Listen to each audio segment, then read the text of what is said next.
Hi, and welcome to Stress and Occupational Health Psychology. My name is James Coons, and I'm actually a graduate student in psychology here at SFA. And this is not me, just a picture of me, but I am very excited to do this lecture. And the reason is, before I get to the overview of goals for this unit, I just want to talk about how occupational health psychology is so practical. It's something that a lot of us don't really maybe reflect on it. The fact that we're going to spend probably most of the time of our lives while we're at work. And so having good health during that time is a necessity if we want to have good health overall. And so that includes things like stress management, but it also includes things like safety. So here's just an overview of the things that we're going to cover during this lecture.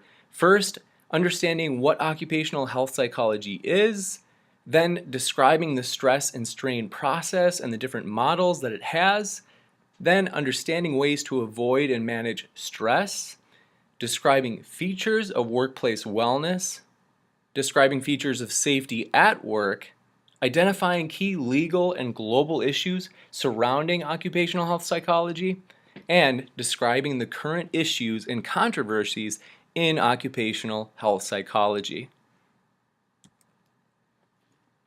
So first, understanding what occupational health psychology is. This is really important as we get started. So it's really kind of a conglomeration basically of industrial organizational psychology and kind of health psychology, but also other fields. So just breaking it down by its basic definition, it's a newer field within psychology that is concerned with health and safety of workers. So it's advantageous for employees, employers, and society as a whole. And the reason is, obviously, it's beneficial for employees because people want to be healthy. And it's also beneficial for employers because they care about their employees, hopefully. And so they want their employees to be healthy. And obviously, it really does cost a lot for a company if their employees have significant health problems, because those things oftentimes lead to things like absenteeism or less engagement while at work. And so it's really beneficial for this company itself to be invested in its employees' health. And just as an example, in the United States alone, organizations lose over $300 billion a year through absenteeism, turnover, reduced productivity, and medical bills of employees just due to stress. So that's just stress, and that's over $300 billion a year. So pretty substantial.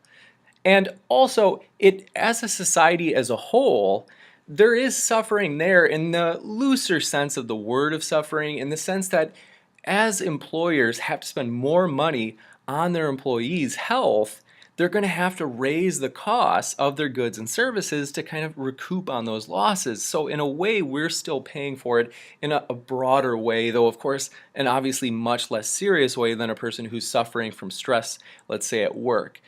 So occupational health psychology is a blend of research from other fields as well. So I just mentioned health psychology and IO, but also fields like public health.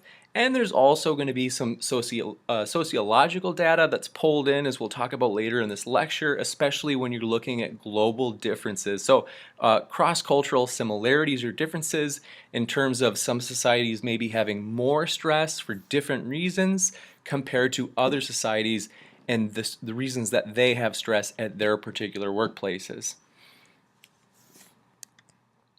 So the first and major topic of OHP or occupational health psychology is stress. So I thought we should get together and we should discuss ways to make the office less stressful for him. So what are the main reasons for stress in this office?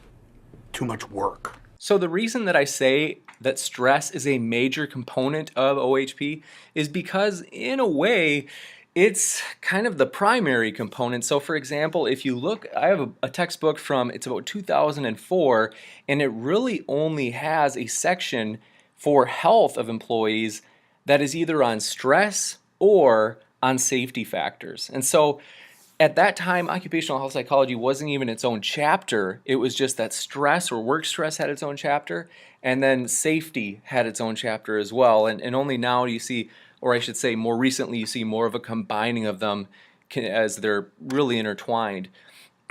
But it's also that it's very, very common, is that stress is, so for example, in a 2012 Gallup poll, 41% of adult workers indicated having felt stressed the day before. So stress is just the body's reaction to a change that requires physical, mental, and emotional adjustment or response. And it's oftentimes accompanied by a feeling of being overwhelmed. In other words, feeling like maybe somebody has just too much on their plate to handle when thinking about all they have to do in the next week or month or even that day. So the fact that 41% of adult workers indicated that they had felt stressed the day before is pretty substantial when you think about it.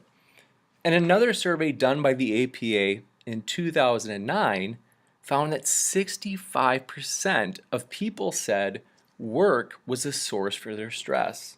So, really important that almost 2/3 of people are saying that they are, or I should say that because of work, they feel the stress that they're feeling. At least it's a partial explanation. Now, on the slide, I just want to make the distinction that I had already defined stress, and so you could think of that as something that's within the individual. So, whether that be a more physiological explanation, so talking about stress hormones and, for example, cortisol, which is kind of the infamous hormone of stress, but a stressor, the last thing on the slide there, would be the things outside of the individual. So the events or the circumstances that cause a stress reaction by elevating levels of adrenaline and other responses. So stressor would be the external thing, while stress would be the internal thing. And I mean that whether it be mental in terms of the feeling of stress or physiological. But one thing that we want to make a distinction of too is that there is such a thing as what you might think of as good stress. So this would be the kind of stress where a person is, let's say, excited about a new job that they're going to take because they really enjoy it. So they're passionate about it, and it could also be something that has nothing to do with work. So you have eustress over, let's say, planning for a wedding. It would be a lot of details that go into it, but it would be something that you'd experience an excitement and an anticipation and a good type of stress that kicks you into gear and that you feel good about doing.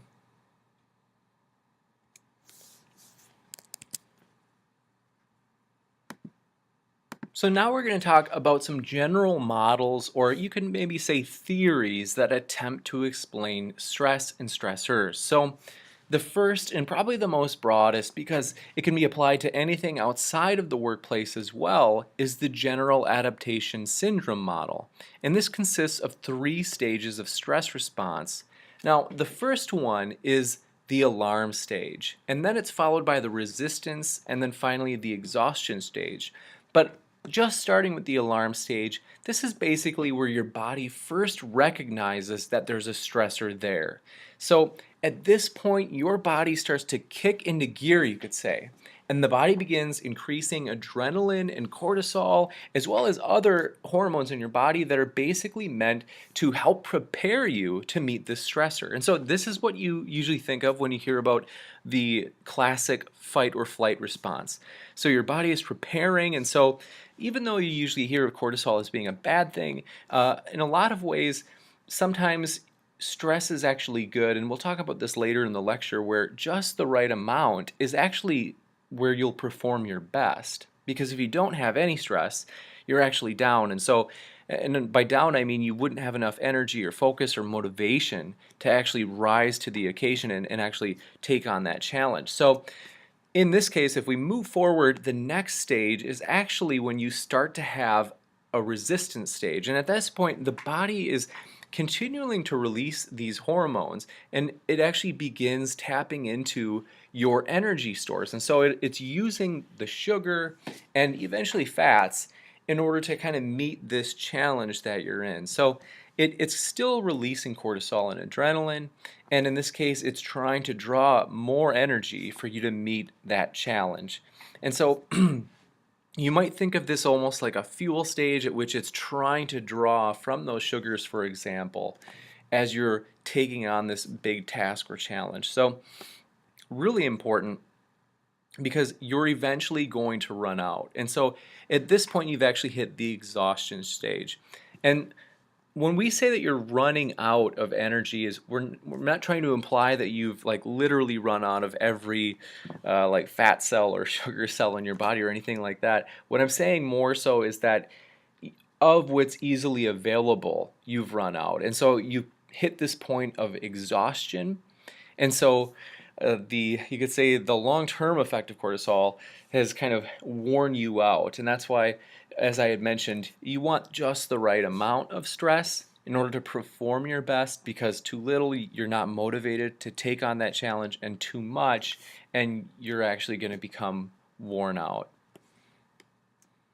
So the transactional model of stress and coping actually adds to this. So it really takes the first idea, or the first model that we had talked about, the general adaptation syndrome model, and now it's just adding a really important part because it's emphasizing that stress is actually to a large degree subjective. In other words, it's how you interpret things. So cognitive reappraisals, it's just a fancy way of saying thinking about something in a new way. So when we say reappraise, we mean like reevaluate or reinterpret the situation. And so a classic example is, you maybe at first you see the glass half empty, and so you're kind of discouraged, and you're like, well, I really wish I could have more.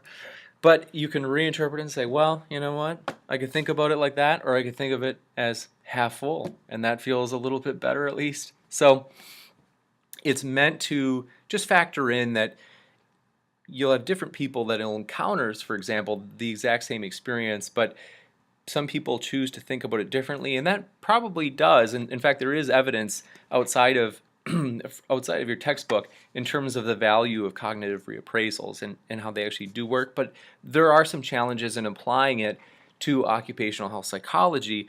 And one of the weaknesses is that it's difficult to determine how a person will actually cope. And so these individual differences, we don't have a very strong grasp on them, at least right now.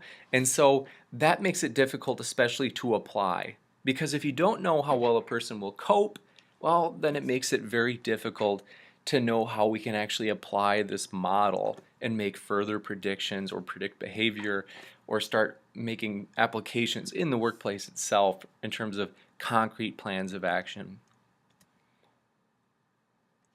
Now, the conservation of resources model is nice in the sense that it's adding more in that we're at least getting a little bit more concrete, you could say, in addition to the prior models. And so it really just says that we have a set of resources and we want to have them so that we can meet these anticipated challenges that we're going to run into. And so the resources that we have and that we're wanting to use as we encounter threats in our lives can be concrete or they can be more abstract. And so by concrete, I mean material things like whether or not you have high enough wages, or it could be if you have a home, that could be it as well, or it could be more abstract things. So for example, the self-esteem that you might have, or the autonomy, is just a fancy word for the feelings of freedom. How free do you feel in terms of your job, let's say, in terms of what decisions you can make for what is done at your workplace or how things go, you could say. And this is actually supported. So for example, family stressors and work role stressors were related to job and family distress, which were in turn related to poor health, life distress, and turnover and tensions. And so, long story short, this is empirically supported, but there's just a challenge in the sense that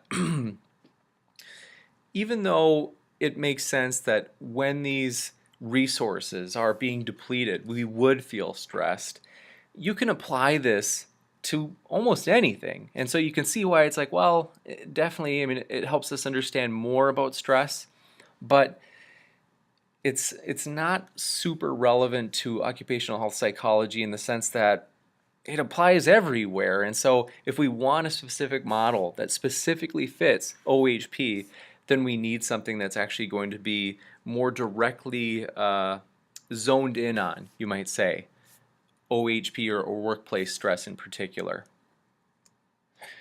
So the job demands resources model is a step up in that way because this is a little bit more specific and zoning in on workplace stress. So it's not so broad that you can apply it to just anything. So this basically says that strain is going to come from when we have a mismatch between our, what you could say is expected of us at our, at our jobs and the resources that we have available to us. So that's, not too surprising. It makes sense. You might think of it as a scale. So for example, if on the right side you have what's expected of you, you have all these projects expected by you from your boss, but that outweighs obviously in this picture what you have on the left side, which is you might think of as the resources that are available to you. And so you would feel stressed because how are you going to get all of this done with such limited resources? And resources wouldn't have to be just financial. It could be things that are a little bit more practical. So for example, if you have a mentor that's available to you or a boss that's available to you that could answer questions, that's actually really helpful to have somebody who's experienced that can kind of help you as you encounter those problems. And so that would be a resource.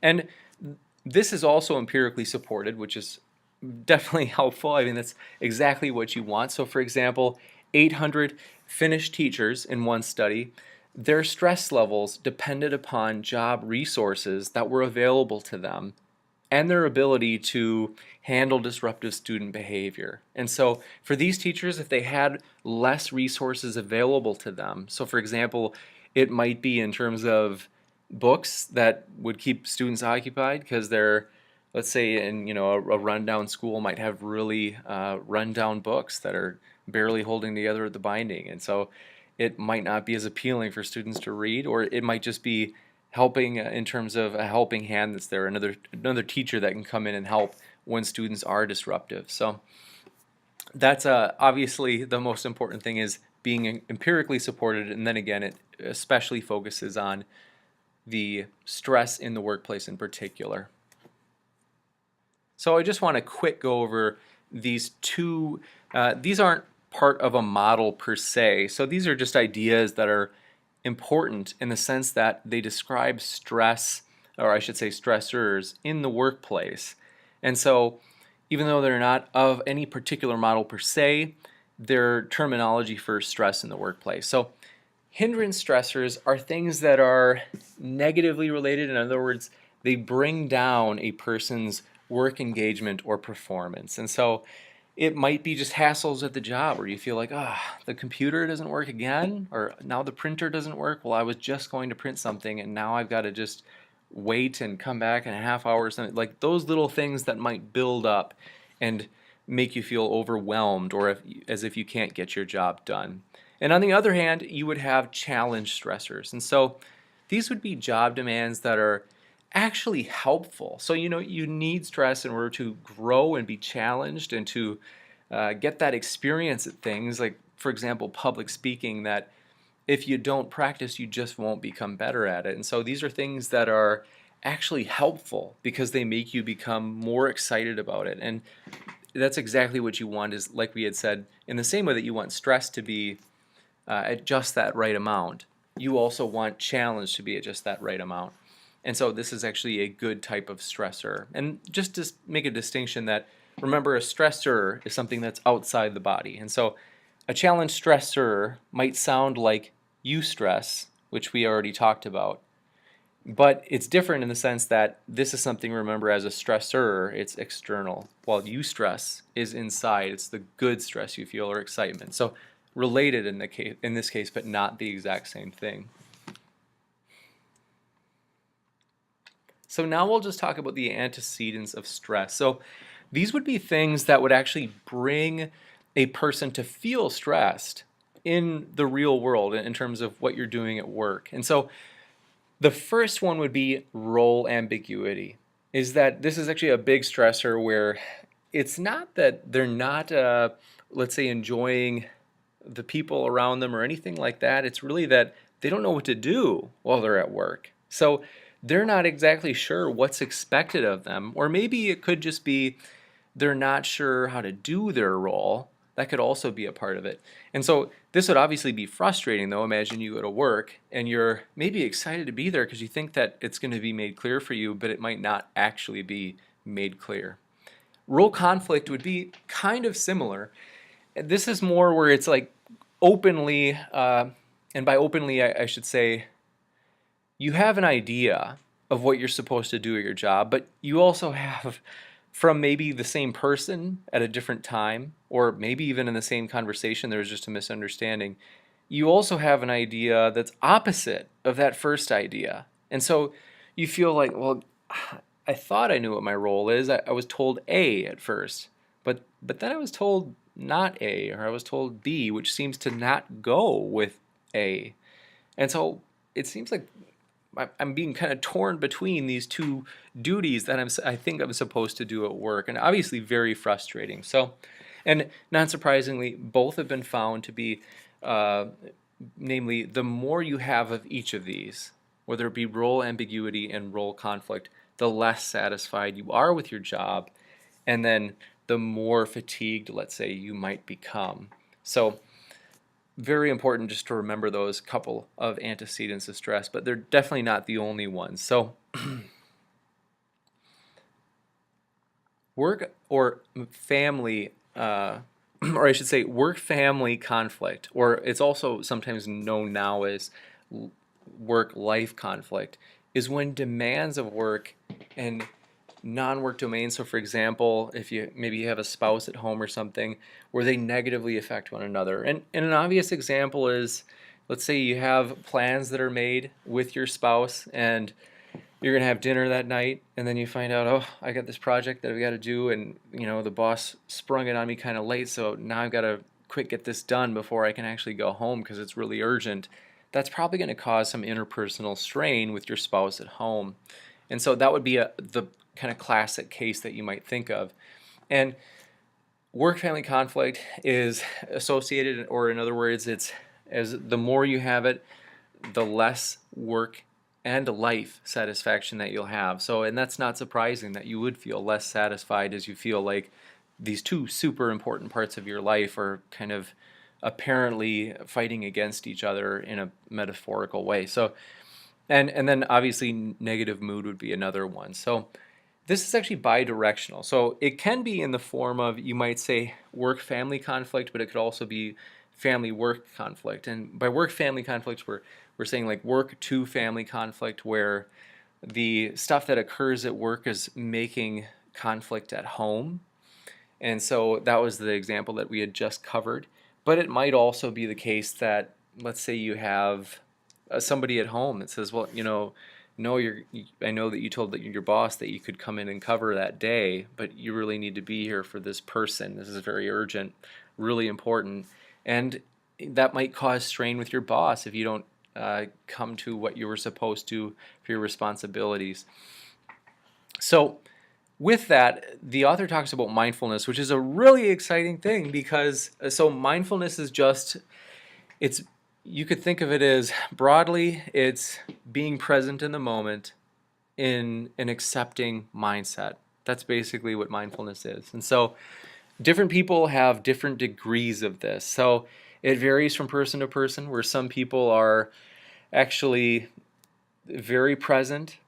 And on the other end, you might think of rumination. And by rumination, it's just a fancy word for saying that you're thinking about something, oftentimes in the past, that it's a negative thing. So, for example, you might be thinking of like, oh, I had this, I feel bad. I was talking to somebody on the phone, and I had trouble focusing while I was on the phone, and I think they could tell, and you feel bad about it, and you say, I feel like, maybe they feel angry at me, or maybe they're kind of sad that they feel like I don't care, but I was just stressed. I had other stuff on my mind. So you're ruminating on that. If you're still thinking about it, even though the time has passed, you're kind of mulling it over in a way that just makes you feel worse. And so being mindful would be a person who's in the moment. And so an important thing is that this is actually positive, or I should say, negatively related. So the more mindful you are, the less life work conflict you have. And so, really important just because it might be that, well, it's difficult to tell why it exactly is, but it just might be that if you have less anxiety, you might be able to be more present with the people that you're trying to interact with in the moment, and that might cause less conflict. So, moving on with other antecedents of stress is information overload is another antecedent. And this is basically just exposure to too much information. So there's really a lot of overlap though, in that oftentimes too much information is overlapped with us being contacted all the time. So today now with cell phones and especially with texting, people really expect you to get back to them quickly. Like if you don't get back to somebody in an hour via texting, a lot of times people today will think that you're slow or that maybe even something's wrong. So people have this expectation, and some countries have gotten to the point where they've tried to actually make laws. So in Europe, for example, laws to say that employers can't contact their employees in the evening. And so just because it's so stressful for employees to constantly be contacted. And so it's not just information in and of itself. Of course, that can be overwhelming, but especially being contacted always or all the time as well.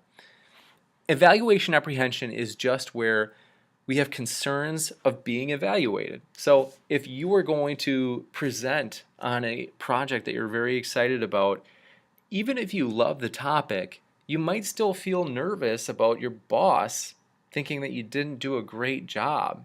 And so if that's a concern for people, that's obviously going to bring in stress.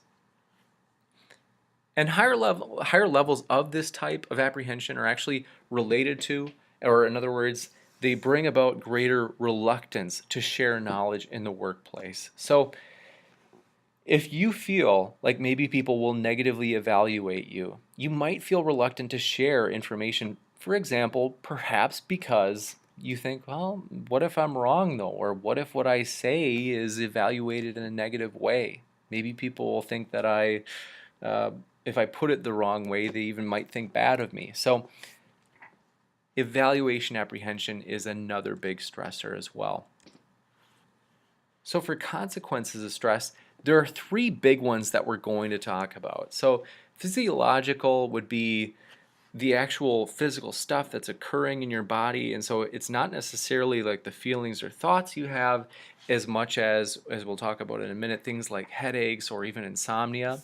Then there's the psychological, which would have to do more with what you're actually thinking inside. And then there's the behavioral. So behavioral would be things that, especially when you try to cope with stress. So let's take one at a time.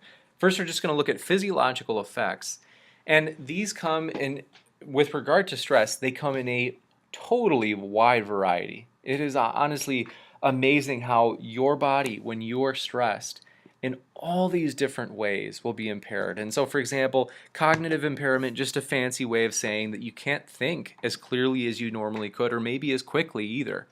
And insomnia, where you wouldn't be able to sleep, and increased risk of illness or disease. And see, that might seem surprising because you would think it would be stress would just be a mental thing, but it actually does suppress the immune system as well.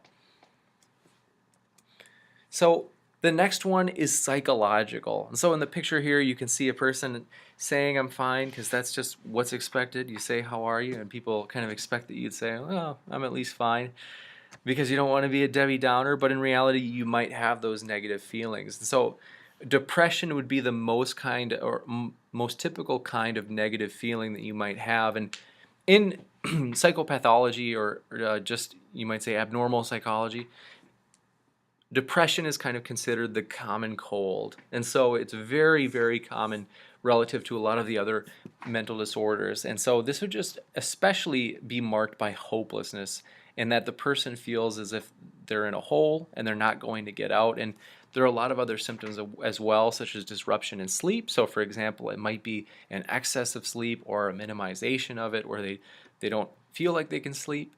And so this is actually not too far related from anxiety, because anxiety can oftentimes bring about depression. So that's just the you could think of anxiety as, instead of fear, which would be an immediate, uh, you could say distress.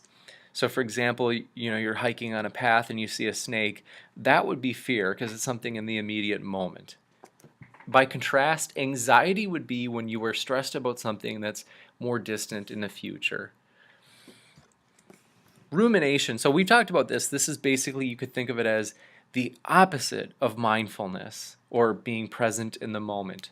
Because rumination is where you are continually having these intrusive thoughts. And so by intrusive thoughts, I just mean you don't want them per se. So for example, I'd mentioned if you feel like, oh, I feel really bad, I let that person down, I was talking to him on the phone and I just got distracted and they could probably tell I wasn't paying attention, and you just feel bad about it, and then you beat yourself up for it, and you feel, oh well, gosh, I'm a jerk, I should have been focused, but I wasn't, and then that's exactly what rumination is you being able to, you could say, take a step back from your own thoughts and say, okay, I see what this is. This is just an intrusive thought of basically me beating myself up and just going on to a new thought, or being present in the moment is the best response to rumination, because once you start engaging with it, you're going to kind of it's going to be like a snowball that goes down a hill. So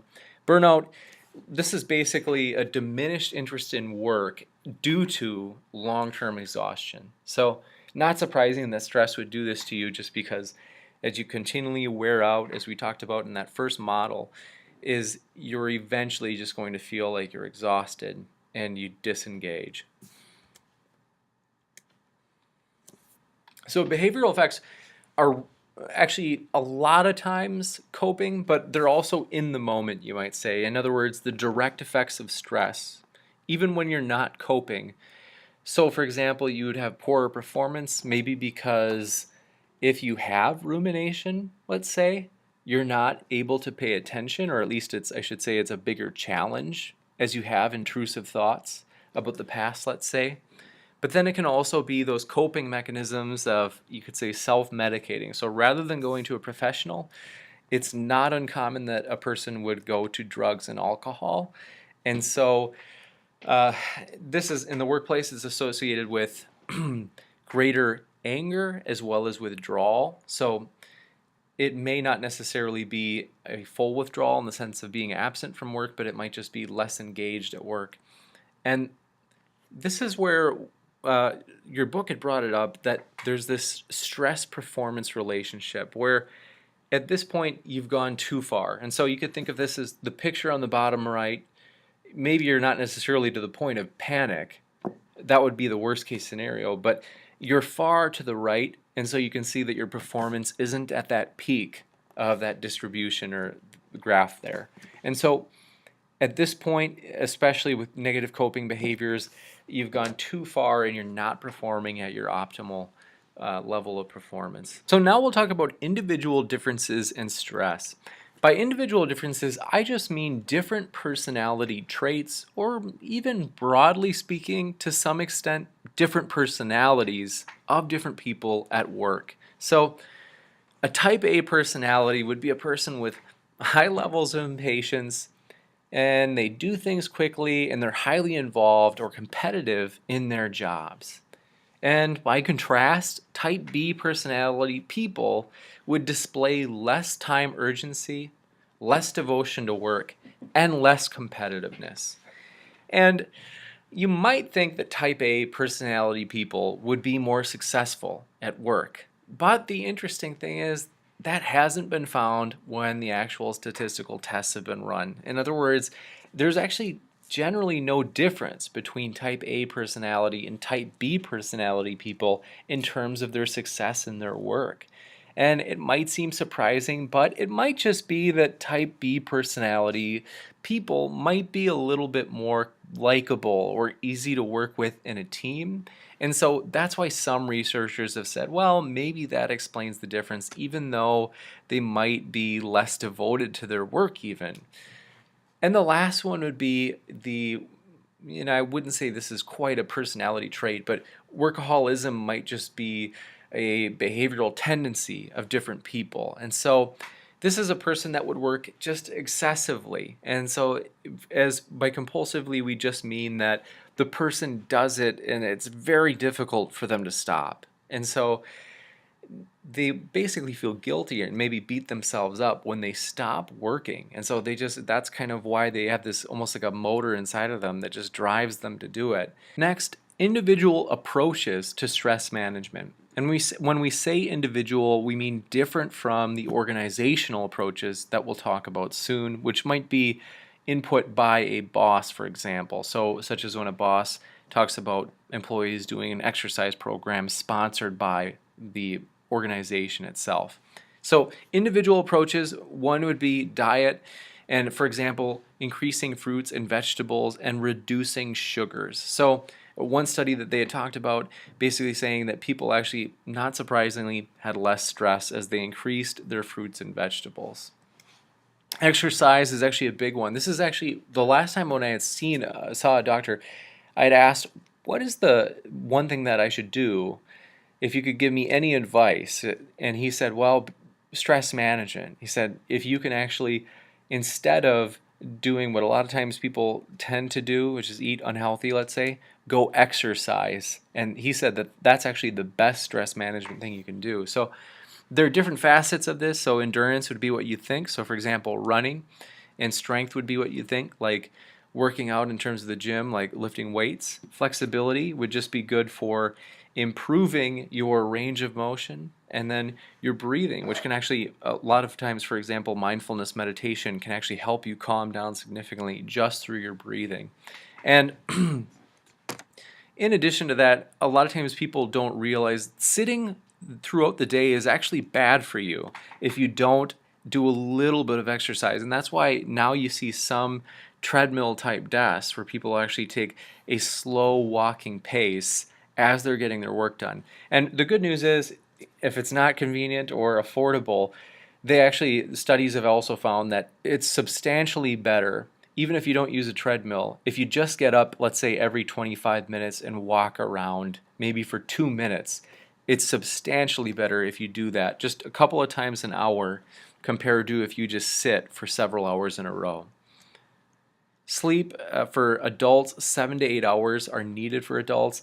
An interesting study that your textbook author cited was that sleep debt actually accumulates. So if you have 4 nights in a row where you only have 5 hours of sleep, that actually builds on itself. And by the end of those 4 nights, your performance will be at the equivalent of blowing a .06 in terms of alcohol measurement. So really significant in terms of the lack of sleep and how it can build up to impair things like memory formation or memory recall and cognition, so just thinking more generally, thinking clearly. Then time management. So some of the more important factors of time management would be goal setting and then monitoring to make sure that you're actually taking steps to meet that goal.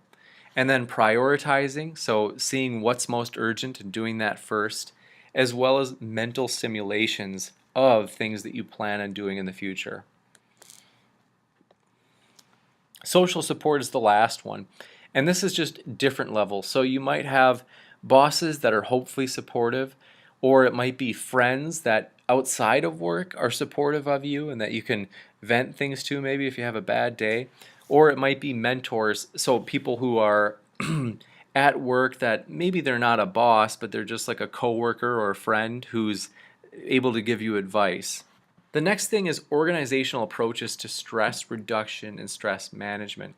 And so by that we mean that your organization can give a healthy work environment, or it may give an unhealthy one. And so one example of a healthy working environment is job crafting. So this is where employees are able to proactively attempt at changing their, let's say, boundaries of their job. So they're able to have some say in how things go at their job. So this is really important, as the research shows that autonomy or the feeling of having control of your life is just significant in terms of people's satisfaction. And so obviously that would be a big stress reliever if you feel like you have control, at least to some degree, over what happens at your own job. And the next thing we'll talk about is open offices, where you would have many individuals sharing an open space with no cubicles or walls. But of course, this could actually be bad in some cases, because while you might have the advantage of being able to ask your coworkers for information since you're seated close by them and there are no walls in between you, the problem, of course, is that you may be distracted by employee behavior from other people.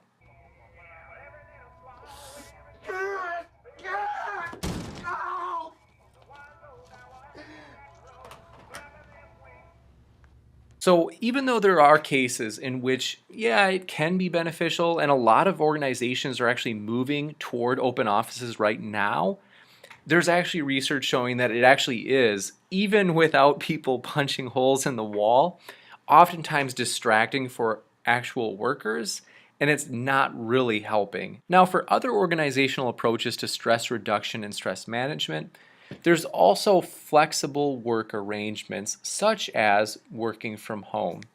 Working at home.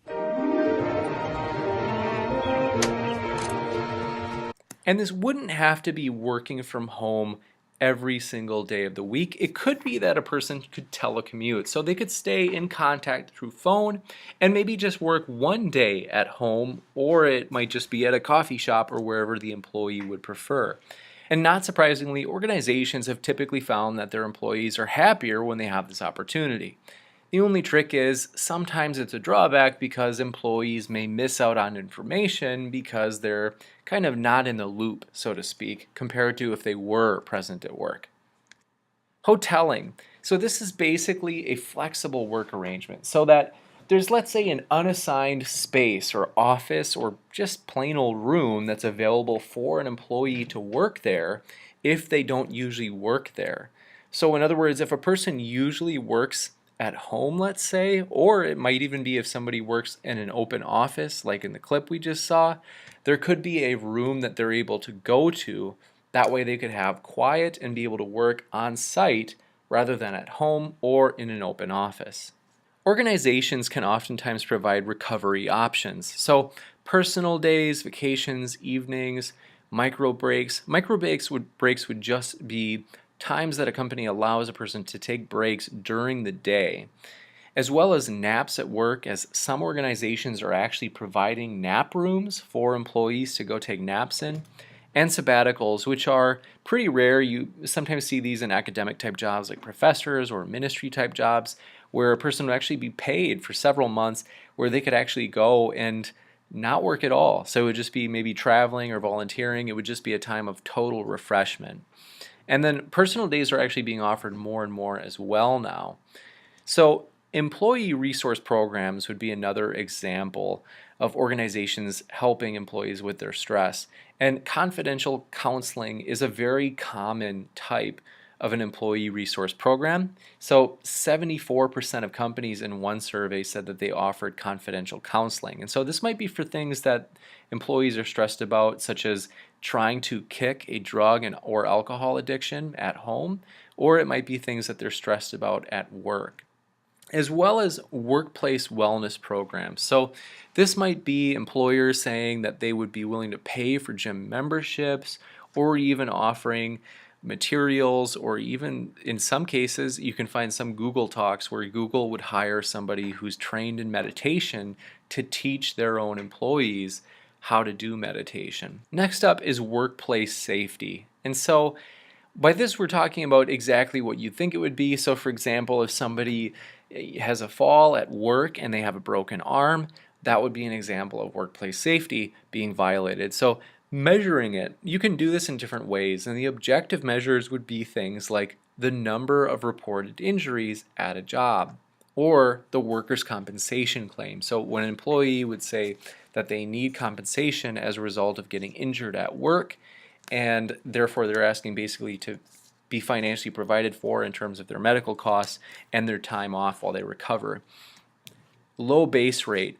This is the challenge with objective measures, and it's basically that injuries are quite rare. So out of 100 people in America, the statistics show that actually it's less than 1% of 100 people. So less than one person per 100 is going to get injured during the year. And so because injuries are so rare at work, it makes it difficult to actually predict when they'll happen because we can't really study them that well given how uncommon they are.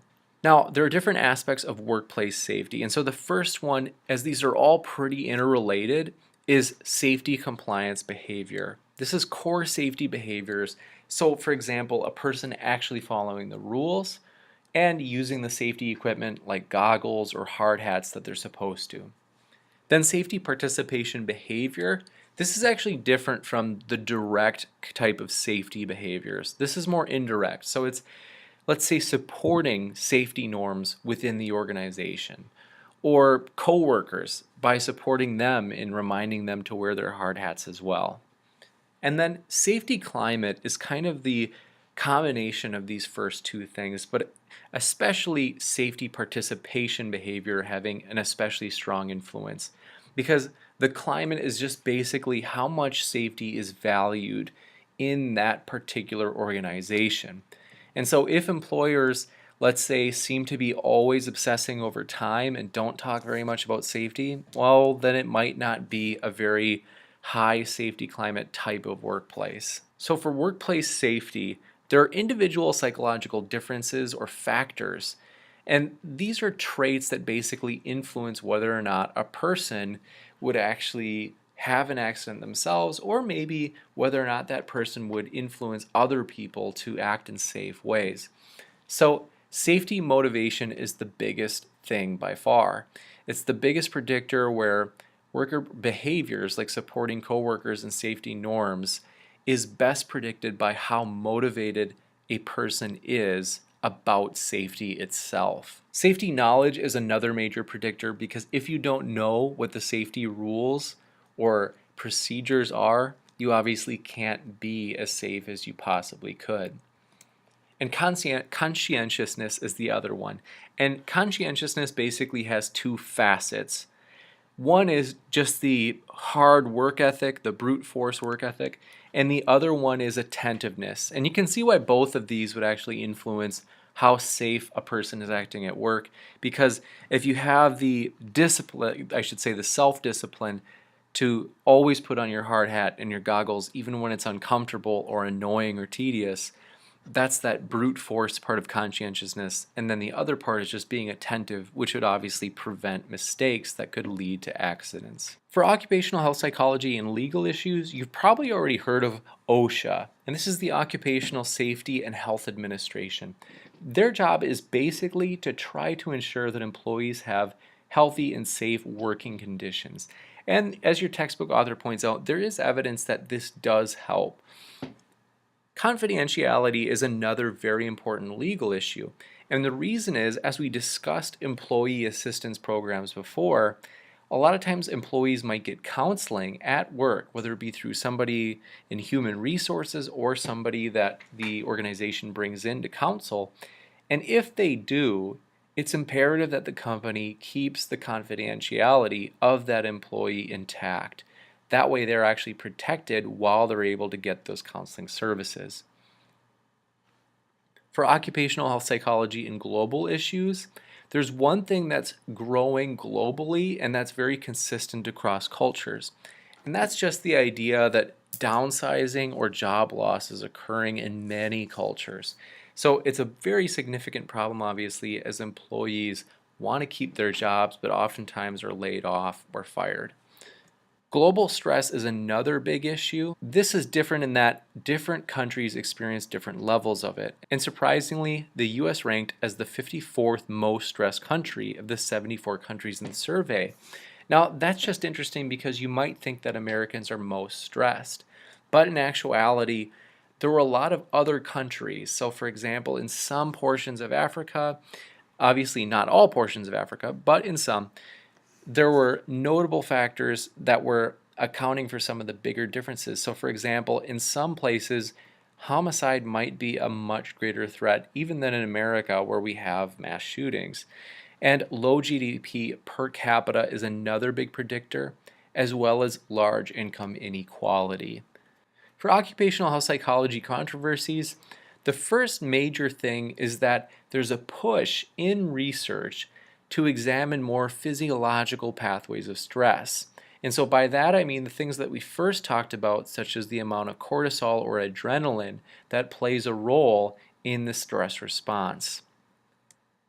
Another future research direction that's been a big point of contention is the push for focusing on more demographics. And by that in particular, I mean oftentimes occupational health psychology has been overly focused on what people think of as the stereotypical career jobs, namely those of middle-class people such as becoming accountants or nurses, and they've to a degree ignored some of the, or at least not researched as much, of the types of jobs that aren't stereotypically thought of as career jobs, though in reality many people do have them as career jobs, such as working at a factory or maybe working at a restaurant. Next, recognizing the intertwining relationships of stress, health, and safety. And as I had mentioned in the 2004 IO textbook I have, stress is a completely different chapter, far away from the chapter on safety at work. And so in the field of occupational health psychology, there is a push to kind of mesh these different types of safety, or broadly speaking, health at work. So thank you very much, and that is it for occupational health psychology.